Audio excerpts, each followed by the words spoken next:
হঠাৎ আমার মা ফোন দিয়ে বলতেছে এখনই বাড়ি আয়, ওকে তো পাওয়া যাচ্ছে না। তা আমি বললাম কি কি বলেন মা, আশেপাশে আছে, খুঁজে দেখেন। তা আমি আসলে কখনো বিশ্বাস করতে পারছি না যে ও আসলে আমার জীবন থেকে হারাই যাবে। গোপালগঞ্জ থেকে আসছি, আমি পরিবারের বড় ছেলে। 2018 সালে আমার বাবা মারা যান। পুরো ফ্যামিলিটাকে আমি টেনে নিয়ে যাচ্ছি। 2016 ফেব্রুয়ারি মাসের ব্যবসার কাজে ময়মনসিংহ যাই।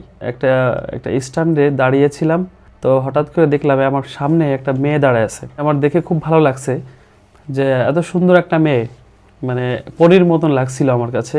তো আমিও ইজি বাইকের জন্য আমার গন্তব্যস্থানে যাব, সেও যাবে।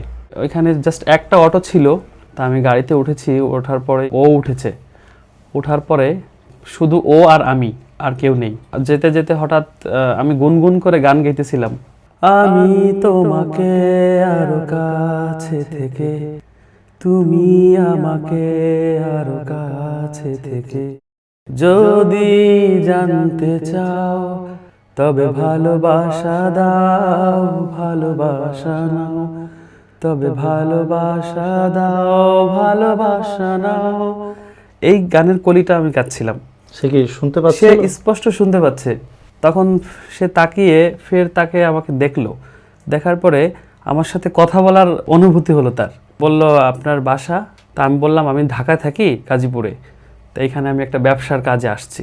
তো ও আচ্ছা আচ্ছা, কথা বলার একটা স্পেস খুঁজছিলাম যে কিভাবে আমি কথা বলবো। তারপর 2 মিনিটের পথ ছিল, তো বলতেছে আমাকে আমি এখন নেমে যাব ভাইয়া, তো ভালো থাকেন। তা আমি বললাম যে একটু কথা বলতে পারি? বললো যে না, আর কথা বলার সুযোগ না, আমি এখন নেমে যাব, বাস শেষ। তারপরে আমি বাসায় চলে গেলাম যেখানে আমি থাকি। কাজিনকে বললাম দেখ, আমি একটা মেয়েকে দেখলাম আজকে, এত সুন্দর চেহারা, আমার খুবই ভালো লাগছে। শুধু ভাবতেছি মেয়েটার কথা, সব সময় মানে চোখে ভাসতেছে যে এত সুন্দর একটা মেয়ে আমি আর কখনোই দেখি নাই। তো ও বললো যে ঠিক আছে তাহলে চল দেখে আসি। তা আমি ওর সাথে প্ল্যানিং করে আমি ও যেখানে নামছিল স্টপিস, ওর বাসার সামনে, আমি ওইখানে গেলাম। হঠাৎ দেখলাম তাকে দেখলাম, দেখার পরে ও আমাকে দেখে তাকায় আছে এবং আমিও ওকে দেখে অদ্ভুতভাবে তাকায় আছি। তো ও করছে কি, ও আমাকে ওর নাম্বারটা আমাকে দিয়ে দিয়েছে। নাম্বারটা দেওয়ার পর আমি বাসায় চলে গেলাম এবং বাসায় গিয়ে আমি ফোন দিলাম। তা আমি বললাম আমি অমুক, আমাকে চিনতে পারছো? তো বলতেছে যে হ্যাঁ চিনতে পারছি। তো যাই হোক, এরকম বেশ কিছুদিন চলছে। কথা বলতে বলতে অনলি 1 মাসের মধ্যে ও সেনসিটিভ হয়ে গেছে। আমরা জাস্ট একটা মাস কথা বলেছি, এর ভিতরে বলতেছে যে আমি তোমার কাছে চলে আসব, আমি থাকবো না, আমরা বিয়ে করে নিব। তা আমি বললাম এটা হয় না, তোমার বাবা মা তোমাকে বড় করেছে, আর আমি সেই ঘরের সন্তান না যে আমি ফুট করে তোমার বাসা থেকে তুমি চলে আসবে, আমি তোমাকে সাপোর্ট দিব, নিয়ে যাব। তোমার বাবা মা কি মনে করবে? আমি আমার ফ্যামিলির মাধ্যমে প্রপোজাল পাঠাবো তোমাদের বাসায়, যদি মানে ভালো, যদি না মানে তাহলে পরে দেখা যাবে। এটা 2016 সাল ভাইয়া। বলতেছে যে না আমি কিছুই জানি না, তুমি আসো, জাস্ট একটা বার আসো, আমি দেখা করব। তা আমি আমার সেই মামাতো ভাই কাজিনকে নিয়ে আবার সেই জায়গাটায় যাই, যে জায়গাটা ওকে আমি ফার্স্ট দেখি, তার সাথে দেখা করার উদ্দেশ্যে ওইখানে যাই। যাওয়ার পর ও দেখলাম যে ও বাসা থেকে কাপড় চোপড় নিয়ে ও প্রিপারেশন নিয়ে আসছে, আমার সাথে চলে যাবে, আমার সাথে ভেগে যাবে। তো আমি আসলে অবাক হয়ে যাই, আমি জাস্ট দেখা করতে আসছি আর ও আমার সাথে পালায় যাবে, এটা কি করে হয়? আমি বললাম এটা হয় না। পরে বলতেছে যে না হলে আমি খারাপ কিছু একটা করব যেটা তুমি কল্পনাও করতে পারবো না। আমি তাকে অনেকক্ষণ ধরে বুঝাই, ওর একটা কথাই, আমি বাড়ি ফিরে যাব না, তুমি আমাকে নিয়ে যাও, তা না হলে আমি উল্টাপাল্টা কিছু করব।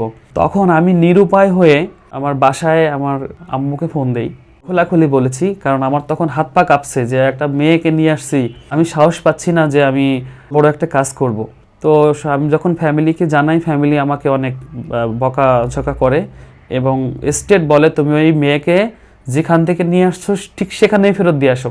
তা আমি বললাম যে ঠিক আছে আমি চলে আসতেছি, আমি মেয়েকে রেখে আসতেছি। ওকে বললাম যে তোমাকে ফেরত যেতে হবে, তোমার বাবা মা অনেক টেনশন করবে আর আমি এটা করতে পারবো না, তুমি বাসায় ফেরত যাও। তো ও খুব জেদি ছিল অনেক আগে থেকে, ফার্স্ট টাইম থেকে। তো আমি ওকে বললাম যেটাই করো না কেন আমি তোমাকে নিতে পারবো না, আমার ফ্যামিলি থেকে বারণ আছে।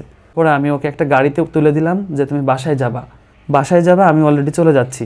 তো বাসায় না যে ওর একজন পরিচিতের বাসায় যায়, সে আর বাড়িতে যায় না, মানে ফ্যামিলি জানেও না। সে আর বাসায় যায় না। এদিক থেকে তার বাবা থাকতো সৌদিতে, তার বাবা অনেক কান্নাকাটি করছে, তারা কেউই জানে না কোথায় আছে, তারা শুধু খোঁজাখুঁজি করছে। তখন অনেক খোঁজাখুঁজির পরে হঠাৎ আমার নাম্বার কিভাবে যেন পায় ওর বাবা। তারপর ওর বাবা আমাকে ফোন দিয়ে কান্নাকাটি করে। তা আমি বললাম, আঙ্কেল আমি তো কিছুই জানি না। হ্যাঁ, আমি ওর সাথে কথা বলেছি, ওকে আমি পছন্দ করি, বাট এই পরিস্থিতি, আমি ওকে দিয়ে আসছি। কিন্তু তখন আপনি কি জানতেন না সে তার মানে অন্য পরিচিতের বাড়ি গেছে? না না, তখন আমি কখনোই জানি না। আমি মনে করেছিলাম তখন সে বাসায় চলে গেছে। আমাকে বলার পর আমি অনেক কষ্ট পাই, অনেক কান্নাকাটি করি ওর জন্য। তো ও ফুট করে আমাকে ফোন দেয় যে তুমি কাজটা ঠিক করো না, আমি বাসায় যাইনি, আমি আমার এক টিচারের কাছে আসছি, এখানে আসি, তা আমি তোমার সাথে ছাড়া কোথাও বাসায় ফিরে যাব না, বাসায় ফিরে যাওয়ার কোনো মুখ নেই আমার। তখন বললাম যে তুমি চিন্তা করো না, আমি শুধু তোমারই হব, তুমি বাসায় ফিরে যাও, আমি আমার পরিবারকে নিয়ে আসছি, তোমার বাসায় আসছি, তুমি বাসায় ফিরে যাও। তারপর আমার কথার উপর ডিপেন্ড করে ও ওর বাসায় যায়। তো ওইখানে আমরা বেশ কয়েকজন, আমার খালামণিকে এবং আমার 2টা ফ্রেন্ডকে নিয়ে তাকে দেখার উদ্দেশ্যে তাদের বাসায় যাই। পরে ওইখানে আমাদের একটা মিট হওয়ার পরে ওইখান থেকে আমাদের একটা ডিসিশন হলো আমাদের বাসা দেখবে এবং ওরা এক করে দিবে। তারপর ওনাদের বাসা থেকে আমাদের গ্রামের বাড়িতে গেল, যাওয়ার পর দেখে টেকে সব কিছু ওকে, আমাদের একটা নির্ধারিত ডেট দেওয়া হলো যে আমরা অমুক তারিখে আমাদের বিয়ে। তখন সবাই হ্যাপি, আনুষ্ঠানিকভাবে বিয়ে হলো। হওয়ার পরে বাবা মা সবাই হ্যাপি ছিল। তারপর আমাদের বিয়েটা হয়ে গেল। হয়ে যাওয়ার পর আমাদের সংসার ভালোই চলছিল। ঘুরতে যেতে চাইতো, ঘুরতে নিয়ে যেতাম, মানে ও যে জিনিসটা পছন্দ করতো সেটাই করতাম। ভালোই ছিল সব কিছু মিলিয়ে, খুব আলহামদুলিল্লাহ খুব ভালো ছিল। বিয়ের 3 বছর পরে আমাদের একটা সন্তান হয়, ফার্স্ট বেবি, এবং তার 1 বছরের মাথায় আর একটা বেবি হয়। সুখী সংসার আলহামদুলিল্লাহ। তারপর আমরা ঢাকায় ছিলাম, 6 বছরের সংসার। ওকে অনেক বিশ্বাস করতাম, যেহেতু আমি ওকে ভালোবেসে বিয়ে করেছি, ও আমাকে ভালোবেসে বিয়ে করেছে। এত ভালোবাসা, এর ভিতর দিয়ে এরকম একটা বিষয় হবে এটা আমি কখনো আশা করতে পারিনি। তো 2022 সালে ওকে বলি, দেখো বিজনেসের অবস্থা তো ভালো না, গ্রামে চলে যাব, গ্রামের বাড়িতে। একটা সিদ্ধান্ত নিলাম আমি সিঙ্গাপুর যাব জব করার উদ্দেশ্যে। তখন বলল ঠিক আছে। অলরেডি আমরা বাসা ছেড়ে দিলাম, তখন ওকে পাঠিয়ে দিলাম ওদের বাসায়। ও আমাদের বাবা মার কাছে বেশি থাকতে চাইতো না, মানে আপনার বাড়িতে থাকতো কম, খুব কম থাকতো। ও ওদের বাড়িতে থাকতে বেশি পছন্দ করতো। ওর মাও সেটাই চাইতো যে আমার মেয়ে আমার কাছেই থাকুক। যতদিন পর্যন্ত ঢাকায় ছিলাম ততদিন ততটা সমস্যা হয়নি, কিন্তু ঢাকা ছাড়ার পরে যখন ও বাড়িতে চলে গেল, ওর মায়ের কাছে থাকতো, ঠিক তখনই সমস্যাগুলো শুরু হলো। আস্তে আস্তে করে ও চেঞ্জ হতে লাগলো। ততদিনে আমাদের 6 বছরের সংসার অতিবাহিত হয়ে গিয়েছে। আমি বললাম, দেখো এতদিন তো মায়ের কাছে ছিলা, তা এখন চলো, ঈদ চলে আসছে, আমরা বাড়িতে যাই। তখন ও আসলে ফোন ধরছে না, বলছে আমি যাব না। তখন আমি নিরুপায় হয়ে, বাধ্য হয়ে তখন আমি বললাম যে দেখো তাহলে তো আমি তোমাদের ওখানে আসি।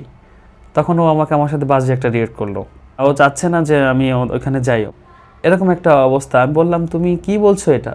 আমার বাচ্চা দুটো, আমি ঈদ কিভাবে একা করব বা বাড়িতে কিভাবে করব? তো আসলে আমি তখন ঈদে ওদের বাসায় গেলাম। বাসায় যাওয়ার পর ওকে জিজ্ঞেস করলাম যে কি হয়েছে। তো ও আমাকে বলল যে কিছুই হয়নি। তখন ও আমার সাথে একটু খারাপ আচরণ করছে, একটু অন্যরকমভাবে কথা বলছে, দূরে দূরে থাকছে। আমি বললাম কি হয়েছে তোমার? তখন বলছে যে কিছুই হয়নি। তখন আমি ফোন হাতে নেওয়ার সাথে সাথে একটা দৃশ্য দেখলাম। মানে তার ফোন? হ্যাঁ, ফোন হাতে যখন নিলাম, হঠাৎ করে একটা ছেলে দেখলাম একটু ব্যাড একটা টেক্সট করেছে। তা আমি বললাম যে এটা কি? তো ওই টেক্সটটা দেখে আমি ওইখান থেকে সোজা রাগ করে চলে আসি। সবাই আমাকে রাখার চেষ্টা করতেছে, ধরে রাখতেছে। রাগারাগি কি হয়েছে বাবাজি, কি হয়েছে? আমি বললাম কিছু হয়নি। তখন আমি চলে আসি। ওই দিনকের পর থেকে আমি ওর সাথে যোগাযোগ বিচ্ছিন্ন হয়ে যায়। 3 মাস পর্যন্ত ওর সাথে আমার কোনো কন্ট্যাক্ট হয় না, কথা হয় না। ও চেষ্টা করেনি, আমি তো অভিমান করেছিলাম। বাচ্চাদের সাথে মাঝে মধ্যে কথা বলেছি, ওর সাথে আর কথা হয়নি। তারপর হঠাৎ করে ওইখান থেকে বলছে যে তোমার ওয়াইফ তুমি নিয়ে যাও। ওরা বলতে ওদের মা বাবা ভাই বোনরা, ওরা ওকে জোর করে তখন ওইখান থেকে নিয়ে এসে তারপর আমাদের বাড়িতে গোপালগঞ্জে নিয়ে আসে, আমার বেবি 2টাকে নিয়ে আর ওকে নিয়ে। তখন আমি ভাবলাম যাক, ও আসছে, আমি তত সময় কিছু জানি না। আমার বাচ্চাকে কোলে নিলাম, কোলে নেওয়ার পর ও আসছে। কিন্তু আসার পর দেখলাম ওর মুখটা মলিন, সুন্দর মানুষ, একদম কালো। তা আমি আসলে অতটা করতে পারছি না যে হঠাৎ করে কি হয়েছে। তা আমি ভাবলাম যে ও আসলে মন খারাপ হইতে পারে। ওদিন রাত হলো, রাত হওয়ার পরে খাটে শুইতে গেলাম, আমি ওর কাছে শুইতে গেছি। তা ও হঠাৎ আমার দিক তাকায় বলতেছে, অলরেডি কিন্তু আমরা 4 মাস আলাদা। ও বলতেছে যে তুমি এখানে শুবে? তা আমি বললাম হ্যাঁ। কয় তুমি অন্য খাটে যাও। তা আমি বললাম কেন? আমি ওখানে শোয়ার পর তো আমার সাথে কোনো কথাই বলছে না, আমাকে স্পর্শ করছে না এবং আমিও ওকে স্পর্শ করতে পারছি না। বুকটা ফেটে যাচ্ছে। তখন আমি সারা রাত কোনো কথা বলিনি।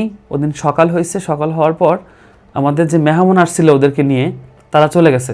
চলে যাওয়ার পরে বাসা থেকে মনটা খুব খারাপ যে এতদিন পরে আসছে, কথাও বলে না, ঠিকমতো আমার দিকে তাকায়ও না। রাগান্বিতভাবে বাসা থেকে বের হয়ে চলে যাই। যাওয়ার পর হঠাৎ আমার মা ফোন দিয়ে বলতেছে এখনই বাড়ি আয়, ওকে তো পাওয়া যাচ্ছে না। তা আমি বললাম কি বলেন মা, আশেপাশে আছে, খুঁজে দেখেন। তা আমি আসলে কখনো বিশ্বাস করতে পারছি না যে ও আসলে আমার জীবন থেকে হারাই যাবে। তা আমি বললাম আপনি ভালো করে খুঁজে দেখেন, আমার দুটো বাচ্চা। তারপর ওই অবস্থায় আমি একে দৌড়ে চলে আসি বাসায় এসে তন্ন তন্ন করে খুঁজি, কোথাও পাই না। আমি সারাটা দিন পাগলের মতন হয়ে যাই, কান্নাকাটি, কি করব না করব, কোথায় যাব, পাগলের মতন খুঁজতেছি। এবং ততক্ষণে ওই লোকটার সাথে সে আমার বাচ্চা দুটোকে নিয়ে চলে যায়। যার সাথে তার সম্পর্ক ছিল? যার সাথে সম্পর্ক ছিল বলতে ওই লোকটার বয়স অলমোস্ট 50+, বাট অনেক টাকা তার। ততক্ষণে আমি জানতে পারলাম যে ও আগেই ওই লোকটার সাথে একবার চলে গেছিল। যাওয়ার পরে ওর ফ্যামিলির লোক ইজ্জত বাঁচানোর জন্য আমাদের বাড়িতে ওকে নিয়ে আসে। এই বিষয়টা আমি জানি না, আমি তো জানি না, ওরা তো সবাই, ওদের ফ্যামিলি সবই জানে যে কোথায় গেছে। সে তো তখন পালিয়ে গেছে ওই লোকটার সাথে এবং বাচ্চাগুলো তার মায়ের কাছে রেখে গেছে। এবং ওই মায়ের কাছ থেকে আমি বেশ কিছুদিন পর নিয়ে আসি আমাদের বাড়িতে। তারপর হঠাৎ করে একদিন পরে ফোন আসে, ও আমাকে ফোন দিয়ে বলে যে আমি, চিনতে পারছো? আমি শুধু ওকে একটা কথাই বলছিলাম, হ্যাঁ তুমি ফিরে আসো। আমি ওকে অনেক চেষ্টা করি, অনেক বোঝানোর চেষ্টা করি, শুধু একটা কথা বলি, তুমি ফিরে আসো, তুমি যেখানেই থাকো তুমি ফিরে আসো, শুধু বাচ্চা দুটোর দিকে তাকায় ফিরে আসো। মাসুম বাচ্চা, একটার বয়স 2 বছর আর একটা 3 বছর। বোঝানোর চেষ্টা করি কিন্তু ও কখনোই বুঝে না। ও বলতেছে যে আমি আর ফিরতে পারবো না। ঠিক আছে, আর তারপর আমাকে বিভিন্ন ছবি, সে একটা রেস্টুরেন্টে বসে ভালো খাবার খাচ্ছে ছবি পাঠাতো। আমি যে একসময় ওকে যে এই বিলাসিতাগুলো দিতে পারতাম না, এত বড় রেস্টুরেন্টে নিতে পারতাম না, সেইগুলো আসলে দেখাতো, এগুলো মোবাইলে পাঠাতো ছবি।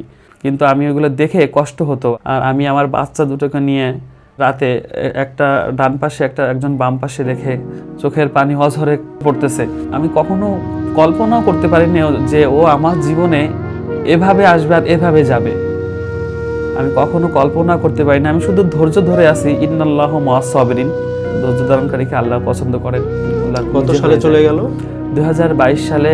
তখন থেকেই দুটো বাচ্চা আপনার কাছে? হ্যাঁ, তখন থেকেই দুটো বাচ্চা আমার হেফাজতে আছে। আমি আর তারপর থেকে বাচ্চাদের চিন্তা করে বিয়ে শাদী করিনি। আমি প্রয়োজনে জীবনে এভাবেই থাকবো, বাট আমি বাচ্চাকে তো অস্বীকার করতে পারবো না, কারণ তারা তো নিষ্পাপ, তাদের তো কোনো দোষ নেই। এরপর থেকে যোগাযোগ করিনি। আমার সাথে কথা বলার চেষ্টা করেছে, বাট আমি আর বলি নাই। ও আছে একটা সীমার, বাচ্চাদের কথাও কখনোই চিন্তা করে না। যদি বাচ্চাদের কথা চিন্তা করতো তাহলে 2 বছর 3 বছরের বাচ্চা রেখে কিভাবে চলে যেতে পারে? ও গোটা মা জাতের কলঙ্ক আমি মনে করি। তো আসলে আমি অনেক আল্লাহর কাছে বলেছি, ওকে দোষ দিছি, কিন্তু এখন লাস্টে এসে মনে করলাম যে আসলে সব দোষ আমার কপালের। আমার কপালে এটা লেখা ছিল, তাই এটা হয়েছে। আমি ওকে দোষ দেই না আর দোষ দিবও না।